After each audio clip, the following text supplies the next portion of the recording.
Hello student, welcome to my YouTube channel easy learning. इस video में हम BHDLA 137 की बुक जिसका नाम है हिंदी भाषा संप्रेषण कौशल, उसके थर्ड यूनिट के सेकंड मोस्ट इम्पोर्टेंट क्वेश्चन पर डिस्कशन करेंगे।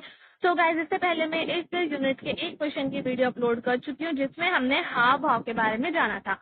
इस वीडियो में आंगिक भाषा के बारे में जानेंगे। तो अगर आपने मेरे चैनल को सब्सक्राइब नहीं किया है तो प्लीज मेरे चैनल को सब्सक्राइब करें, वीडियो को लाइक करें, शेयर करें, कमेंट्स करके जरूर बताएं आपको वीडियो कैसी लगी। एंड अगर आपने इससे पहले वाले दोनों यूनिट की वीडियोस नहीं देखे हैं तो प्लीज चैनल के प्लेलिस्ट में जाकर आप वो भी देखिए। तो चलिए वीडियो स्टार्ट करते हैं। हमारा टॉपिक है बॉडी लैंग्वेज यानी कि आंगिक भाषा। आंगिक भाषा क्या होती है इसके बारे में हम डिस्कस करेंगे। आंगिक भाषा संप्रेषण का दूसरा महत्वपूर्ण पक्ष है।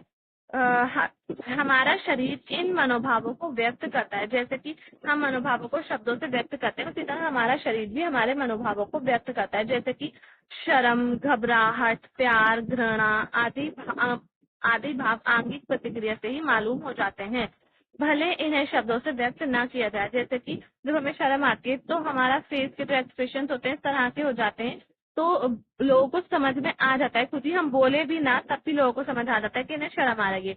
जब हमें घबराहट होती है तो हम इस तरह के काम, इस तरह की कुछ करने लगते हैं। हमारी जो बॉडी लैंग्वेज होती है वो चेंज हो जाती है और वो जैसे कि एंजाइटी वगैरह में तो हम अलग तरीके से व्यवहार करने लगते हैं जिससे लोगों को समझ में आ जाता है कि घबराहट हो रही है या फिर डर लग रहा है। प्यार और घृणा के समय भी लोगों को समझ आ जाता है कि हमें प्यार है या फिर हम बहुत ज्यादा गुस्से में हैं। जैसे घृणा में, गुस्से में होना में हमारी आंखें लाल हो जाती हैं, भौं चढ़ जाती हैं, मुंह बिचकाने लगते हैं। तो इस तरह से समझ आ जाता है कि कौन सा व्यक्ति गुस्से में है। जैसे यहाँ पे लिखा हुआ है अति क्रोध की स्थिति में आंखें लाल हो जाती हैं, चेहरे की मांसपेशियां तन जाती हैं, कभी कभी गुस्से में शरीर में कंपन होता है और हाथ भिज जाते हैं। तो इस तरह से हमें समझ में आ जाता है। जैसे कि अगर आपने टीवी सीरियल्स देखे होंगे तो उसमें यही सब होता है। जब किसी व्यक्ति को गुस्सा आता है तो उसकी आंखें लाल होने लगती हैं, वो जो है उसके हाथ भिजने लगते हैं और उसके शरीर में कंपन होने लगता है और उसकी जो मांसपेशियां होती हैं वो तन जाती हैं। तो हमें समझ में आ जाता है कि हाँ, अभी इस व्यक्ति को गुस्सा आ रहा है। तो इसमें ये बताया जा रहा है हाव भाव और आंगिक भाषा में थोड़ा सा डिफरेंस बताया जा रहा है कि हाव भाव जो होते हैं वो ज्यादातर यादृच्छिक होते हैं, सामान्य सापेक्ष होते हैं और व्यक्ति के लिए उनका उपयोग भी ऐच्छिक है। मतलब कि वो रैंडमली हो जाते हैं हाव भाव। हमारे मौके कभी व्यक्ति के साथ साथ खुद ही होने लगते हैं। समाज सापेक्ष ही होते हैं, समाज में इनका प्रयोग किया जाता है और सभी लोग ज्यादातर प्रयोग करते हैं समाज में, बल्कि ज्यादातर के सभी लोग इनका प्रयोग करते हैं। और व्यक्ति के लिए इनका उपयोग जो है वो ऐच्छिक भी होता है।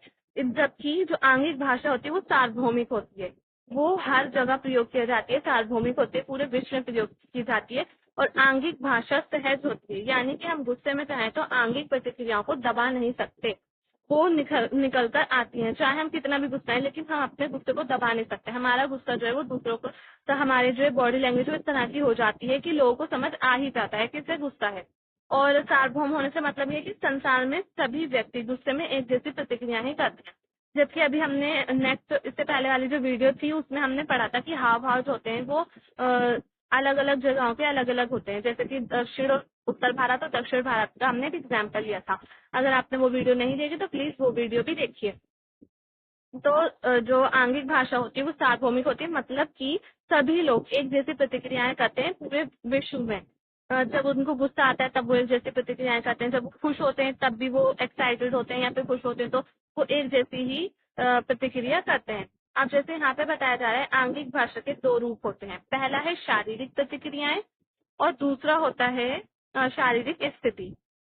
शरीर की भौतिकी पर आधारित होती है। तो एक एक करके हम दोनों के बारे में डिस्कस करेंगे। पहला है हमारे शारीरिक प्रतिक्रियाएं। शारीरिक प्रतिक्रियाएं मनोभावों की सहज और स्वाभाविक अभिव्यक्ति होती हैं। मतलब कि सहज होती हैं और स्वाभाविक होती हैं, वो खुद ही हो जाती हैं। जब भी हम किसी भी हमारे जो है इमोशंस जो है उसको हम कंट्रोल नहीं कर पाते एकदम से। जैसे कि गुस्से में आंखों का लाल हो जाना, लाज में चेहरा लाल हो जाना। जब हमें शर्म आती है तो हमारा चेहरा लाल हो जाता है और घृणा में मुंह और नाक की मांसपेशियां सिकुड़ जाती हैं। तो इस तरह से जो हमारी शारीरिक प्रतिक्रियाएं होती हैं वो सहज होती हैं और स्वाभाविक होती हैं। उनको हम खुद से बनाकर नहीं कर रहे होते हैं, वो वैसी ही होती हैं जैसा मतलब गुस्से की स्थिति में होता है या फिर शर्म आती है सब होता है, वो पूरे विश्व में एक जैसी होती हैं। शारीरिक प्रतिक्रियाएं मनोभावों की स्थिति में शरीर में उत्पन्न रासायनिक परिवर्तनों के कारण पैदा होती हैं। तो शारीरिक प्रतिक्रियाएं जो होती हैं हमारे शरीर में कुछ रासायनिक परिवर्तन होते हैं जिसके कारण से वो पैदा हो जाती है। हम मनोभावों की स्थिति में इन प्रतिक्रियाओं से बच नहीं सकते। हम दूसरे हम इन प्रतिक्रियाओं के अभाव में इन भावों की पूरी अभिव्यक्ति नहीं कर सकते। मतलब कि जो हमारे भाव होते हैं उस स्थिति में हम इन प्रतिक्रियाओं से नहीं बच सकते। जैसे कि हमें गुस्सा आ जाता है तो हमारी जो आंखें लाल हो जाती हैं, हाथ बिचने लगते हैं, तो ये रासायनिक परिवर्तनों के कारण होता है। और दूसरा ये कि हम इन प्रतिक्रियाओं से बच नहीं सकते, हम इन्हें दबा नहीं सकते, चाहे कितना भी हम इनको दबाने की कोशिश कर लें, कंट्रोल करने की कोशिश करें, लेकिन जब गुस्सा आता है तो हर किसी के साथ ऐसा ही होता है, उसको बहुत ज्यादा गुस्सा आ जाता है, वो उसको कंट्रोल नहीं कर पाता है। हाँ ये है कि वो थोड़ी देर बाद शांत जरूर हो जाता है, लेकिन उस समय वो खुद को कंट्रोल नहीं कर पाता है। दूसरा ये होता है कि अगर ये सारी प्रतिक्रियाएं नहीं होंगी तो हमारे जो भाव है, हमारे जो इमोशंस है, उनको हम पूरी तरह से नहीं समझा पाएंगे, दूसरों को नहीं अभिव्यक्त कर पाएंगे। तो आई होप ये समझ में आ गया होगा आपको। शारीरिक प्रतिक्रियाओं में लोगों में अंतर देखा जा सकता है। कुछ लोग क्रोधी स्वभाव के होते हैं और वे अधिक प्रतिक्रियाएं व्यक्त करते हैं। जैसे कि इसमें जो है कुछ अंतर हो जाता है लोगों में। जैसे अगर कुछ लोगों को बहुत ज्यादा गुस्सा आता है तो वो लोग जो है अपने प्रतिक्रियाओं पे बिल्कुल कंट्रोल नहीं कर पाते हैं, जबकि शांत लोग जो होते हैं वो क्रोध की स्थिति में इतनी प्रतिक्रियाएं व्यक्त नहीं करते। जैसे कि जिन लोगों को बहुत ज्यादा गुस्सा आता है ना, तो वो लोग बहुत ज्यादा एकदम से आक्रामक हो जाते हैं, अग्रेसिव हो जाते हैं, उनको जो है बहुत जोर जोर से चीखने चिल्लाने लगते हैं, उनकी आंखें लाल हो जाती हैं और हाथ भी खींचने लगते हैं। लेकिन उसकी अपेक्षा अगर हम किसी शांत स्वभाव वाले लोगों को देखें तो उनको जब गुस्सा आता है ना, तो वो इतनी सारी प्रतिक्रियाएं व्यक्त नहीं करते हैं। हाँ ये जरूर है कि वो चुप हो जाएंगे, गुस्से में चुप होकर बैठ जाएंगे, उनकी आंखें लाल हो जाएंगी, लेकिन वो चिल्लाएंगे नहीं और ना ही दूसरों को मतलब इतना ज्यादा अग्रेसिव बिहेव करेंगे। अब दूसरा पॉइंट है हमारा शारीरिक स्थितियां। तो शारीरिक स्थितियां किस प्रकार की होती हैं इसके बारे में हम देख लेते हैं। इसमें वक्ता और श्रोता दोनों के मनोभावों को एक दूसरे के प्रति उनके आकर्षण विकर्षण के संदर्भ में देखा जा सकता है। उदाहरण के तौर पर हम पहले उदाहरण लेते हैं, उसके बाद समझेंगे। उदाहरण के तौर पर दो घनिष्ठ मित्र बात करें तो वे एक दूसरे की ओर मुखातिब होंगे। वे दोनों एक दूसरे से स्पर्श की दूरी पर रहेंगे। वे दोनों एक दूसरे को देखते हुए बात करेंगे। तो ये हमारी शारीरिक स्थिति होती है। जब भी दो लोग बात कर रहे होते हैं, वक्ता और श्रोता, तो उनका जो आकर्षण विकर्षण होता है उससे हम समझ पाते हैं कि उनके बीच किस तरह के संबंध हैं। जैसे कि अगर दो मित्र बात करेंगे तो उनके बीच ज्यादा दूरी नहीं होगी, उनके बीच स्पर्श की दूरी होगी और वो जो एक दूसरे से मुखातिब होकर बात करेंगे, एक दूसरे को देखते हुए बात करेंगे। वहीं अगर दो अनजान लोग बात करेंगे तो वो एक दूसरे से काफी दूर होंगे और एक दूसरे को देखते हुए भी बात नहीं करेंगे। शायद ऐसा हो सकता है कभी कभार कुछ जो अनजान लोग होते हैं वो एक दूसरे को देखकर बात नहीं करते। अगर उनको किसी से कुछ पूछना होता है तो वो एक दूसरे को देखकर बात नहीं करते हैं। अब यहाँ पर एग्जाम्पल के तौर पर देखेंगे हम उनकी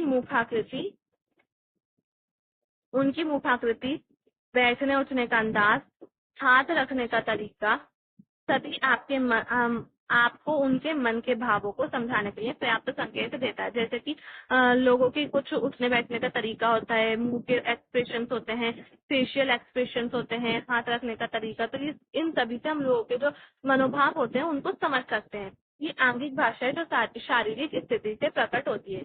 हमारी जो शरीर की स्थिति होती है वो दूसरों को समझा देती है कि हम किस तरह से, हमारे जो मन में है क्या चल रहा है क्या नहीं चल रहा है। जैसे कि फर्स्ट वाला व्यक्ति बैठा हुआ है, ये भाषण कब खत्म होगा, तो वो भाषण सुन रहा है, भाषण सुनते सुनते वो बोर हो चुका है, बहुत ज्यादा बोर हो चुका है, तो उसके मन में वो ये सोच रहा है कि ये भाषण अब कब खत्म होगा, बहुत ज्यादा बोर हो गया। दूसरा ये वाला व्यक्ति, ये तो मैंने सोचा ही नहीं था, तो इसने कुछ इम्पोर्टेंट बात सुनी, कुछ अच्छा फैक्ट सुना, तो या फिर उसने कुछ ऐसी बात सुन ली जो उसने कभी नहीं सोची थी, तो इसलिए वो ये सोच रहा है कि मैंने तो ऐसा कुछ सोचा ही नहीं था। तीसरा वाला व्यक्ति जो है वो ये कह रहा है कि बिल्कुल गलत कह रहे हैं आप। मतलब कि अगर कोई व्यक्ति उसके सामने बात कर रहा है तो वो उसके बारे में सोच रहा है कि बिल्कुल गलत कह रहा है। तो सामने वाले व्यक्ति इन तीनों स्थितियों से समझ जाएगा कि अगर कोई व्यक्ति इन तीनों के सामने होगा तो वो आसानी से समझ जाएगा कि ये व्यक्ति जो है वो क्या कहना चाह रहा है, इसकी आंगिक भाषा के माध्यम से। अब इसमें जो है यहाँ पर हम देख लेते हैं, आंगिक भाषा में शरीर की भौतिक स्थिति के संदर्भ में विस्तार से चर्चा करना चाहें तो पूरी एक पुस्तक भी पर्याप्त नहीं है। मतलब कि अगर हम आंगिक भाषा के बारे में जानना चाहेंगे कि हमारे शरीर की जो स्थिति है, भौतिक स्थिति, वो किस तरह से जो है हमारी भाषाओं को व्यक्त कर पाती है, हमारे भावों को व्यक्त कर पाती है, तो उसके लिए एक पूरी पुस्तक भी कम पड़ जाएगी, एक पूरी बुक। हम किस किस तरीके से व्यवहार करते हैं, तो ये सारी चीजें जो है कम पड़ जाएंगी। लेकिन हम यहाँ से 5 प्रमुख स्थितियों की चर्चा करेंगे। तो 5 प्रमुख स्थितियां, पहली है यहाँ पर क्षेत्र। तो क्षेत्र के बारे में देखेंगे। इस विषय के मर्मज्ञ विद्वानों ने बताया है कि दो व्यक्तियों के बीच संप्रेषण के स्तर पर 4 तरह की दूरियां होती हैं। अब यहाँ पे देखेंगे कौन कौन से मित्र होते हैं। पहला तो है घनिष्ठता। बहुत ज्यादा घनिष्ठ मित्र हैं, घनिष्ठ लोग हैं एक दूसरे के साथ, तो वो डेढ़ आधे से 1.5 फुट की दूरी पर रहकर बात करेंगे। फिर ऐसे परिचय का क्षेत्र। तो यहाँ पर कुछ व्यक्ति ऐसे हैं जो एक दूसरे के साथ अपना परिचय दे रहे हैं, बातचीत कर रहे हैं, इंट्रोड्यूस कर रहे हैं एक दूसरे को, तो वो 1.5 से 4 फुट की दूरी पर बात करेंगे। 1.5 से 4 फुट की दूरी पर खड़े होकर बात करेंगे। अब ऐसे यहीं पर सामाजिक लोग, कुछ मतलब आप चलते हुए कहीं पर जा रहे हैं, रास्ते में आपको कोई मिल जाए तो आप उससे बात करना, आपको उससे कुछ पूछना है, तो आप उससे पूछने के लिए 4 से 12 फुट की दूरी पर रहेंगे। इतनी दूरी पर रहकर आप उससे बात करेंगे। चौथा है सार्वजनिक क्षेत्र। तो 12 फुट से ज्यादा की दूरी पर जो है सार्वजनिक क्षेत्र होता है, अगर आपको समाज में किसी और दूसरे लोगों से बात करनी तो। अब यहाँ पे बताया जा रहा है नीचे एग्जाम्पल के तौर पर, पहली तस्वीर में 2 घनिष्ठ मित्र और दूसरी तस्वीर में दोनों नव परिचित व्यक्ति। अब यहाँ पर ये बताया जा रहा है कि जो पहली वाली पिक्चर बनी हुई है उसमें ये दोनों जो हैं बहुत ज्यादा क्लोज फ्रेंड्स हैं, बहुत ज्यादा क्लोज फ्रेंड्स हैं, और ये दोनों जो हैं क्लोज फ्रेंड्स नहीं है, जबकि ये दोनों जो है ऐसे ही मतलब अभी अभी एक दूसरे को इंट्रोड्यूस कर रहे हैं, अभी अभी मिले हैं एक दूसरे से और एक दूसरे को इंट्रोड्यूस कर रहे हैं। सामाजिक संपर्क में आपका नौकर, घर में आया डाकिया, रास्ता पूछने वाला अजनबी आदि आते हैं। तो सामाजिक संपर्क में ये सारे लोग आ जाते हैं, जैसे कि घर में आने वाला कोई डाकिया हो गया, रास्ता पूछने वाला कोई अजनबी, जो अभी मैंने ऊपर एग्जाम्पल दिया था, जैसे हम रास्ते में कहीं जा रहे हैं और हमें किसी से कुछ पूछना है तो हमने वो पूछ लिया तो वो रास्ता पूछने वाला अजनबी हो जाता है। ऐसे घर में आने वाला आपका नौकर, आपके उसके साथ कुछ अच्छे संबंध, इतने ज्यादा अच्छे संबंध नहीं होते, तो आप इन सभी लोगों के साथ 8-10 फुट की दूरी पर रहते हैं। ऐसे घनिष्ठता के क्षेत्र में व्यक्ति एक दूसरे की ओर मुखातिब होते हैं। तो घनिष्ठता का क्षेत्र ये होता है कि जब लोग एक दूसरे के साथ बहुत ज्यादा घनिष्ठ मित्र हो गए या फिर अच्छा एक दूसरे के साथ रिलेशन हो, जैसे कि हाथ थपथपाना, कंधा छूना, प्रशंसा में ताली देना, शाबाशी में कुहनी मारना। तो इस तरीके से हम अपने जो हमारे घनिष्ठ मित्र वगैरह होते हैं उनके साथ ऐसा करते हैं। अंदाज। अब हमारे पोस्चर्स जो होते हैं उनके बारे में बात करेंगे। हाथ रखने का अंदाज, बैठने या खड़े होने का अंदाज आदि व्यक्ति के स्वभाव तथा मनस्थिति का बोध कराते हैं। जैसे कि यहाँ पर बताया जा रहा है, एग्जाम्पल दे रखे, बंधे हुए हाथ की कसी हुई मुट्ठी और मुखाकृति प्रकट करते हैं कि व्यक्ति गुस्से में है।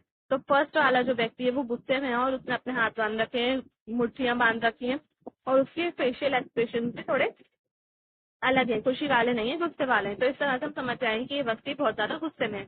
ऐसे दूसरा व्यक्ति, इस मामले में मेरा इरादा पक्का है। तो ये व्यक्ति कुछ करने जा रहा है और वो सोच रहा है कि मैं ये जरूर करूंगा, मेरा इरादा पक्का है। तो यहाँ पर ऐसे बहुत सारे एग्जाम्पल दे रखे। तो ये वाला व्यक्ति जो है हाथ बांधकर खड़ा हुआ है और उसके फेस पर स्माइल भी आ रही है, तो इसका मतलब ये है कि वह व्यक्ति अपने को कितना महत्वपूर्ण समझता है, मतलब कि वो खुद के बारे में कॉन्फिडेंट है।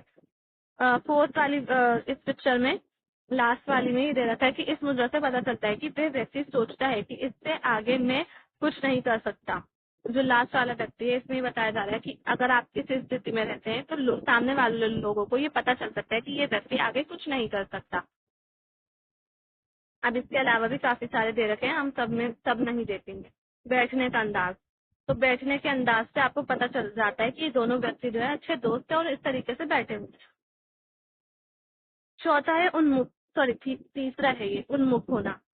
एक दूसरे की ओर उन्मुख हैं, अर्थात वे अपने समूह में तीसरे का प्रवेश नहीं चाहते। जैसे कि ये 2 व्यक्ति हैं, यहाँ पर मैं आपको एग्जाम्पल से समझाती हूँ।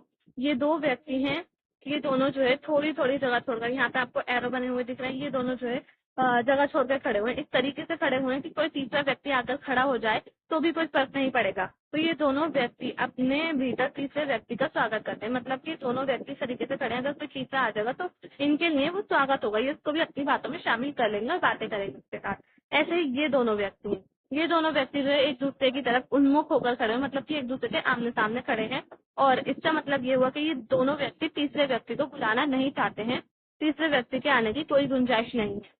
तो अगर कोई दो व्यक्ति इस तरह से खड़े होकर बात करते हैं तो हमें समझ जाना चाहिए कि वो दोनों व्यक्ति हमें अपने पास से नहीं बुलाना चाहते हैं, हमें अपनी बातों में शामिल नहीं करना चाहते हैं। अब यहाँ पर एक एग्जाम्पल के तौर पर दे रखा है कि 3 लोग अगर एक वर्ग में खड़े होते हैं, जैसे पहले के आरेख में है, बदली स्थितियों में आ और आ एक दूसरे की ओर उन्मुख हो जाते हैं। तीसरे को समझ जाना चाहिए कि अब वे समूह से बाहर है, जैसे कि यहाँ पर दे रखा है फर्स्ट वाली स्थिति में। फर्स्ट वाली जो पिक्चर है इसमें दे रखा है, ये 2 व्यक्ति इस तरीके से खड़े हैं, अब कोई तीसरा व्यक्ति आकर खड़ा हो गया है, तो वो उनके साथ बातें करें। अब इन दोनों को तीसरे व्यक्ति की बातें अच्छी नहीं लगी, तो ये दोनों व्यक्ति इन दोनों व्यक्तियों की तरह एक दूसरे की तरफ मुंह करके खड़े हो गए।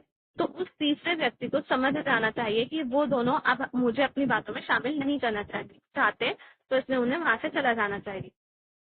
अब मुखाकृति, फेशियल एक्सप्रेशन, फेशियल एक्सप्रेशन जो होते हैं वो भी हमारी भाषा में बहुत महत्वपूर्ण होते हैं। जैसे कि इस तरीके से अगर कोई व्यक्ति मुंह बना लेता है और सर पे हाथ रख लेता है, तो इसका मतलब ये है कि ओहो फिर से वही गलती हो गई। ऐसे ही अगर ये व्यक्ति इस तरीके से फेस बना रहा है, तो ये इसका मतलब ये हुआ कि वो कह रहा है कि अब ये बात समझ में आ गई, अब यही करूंगा।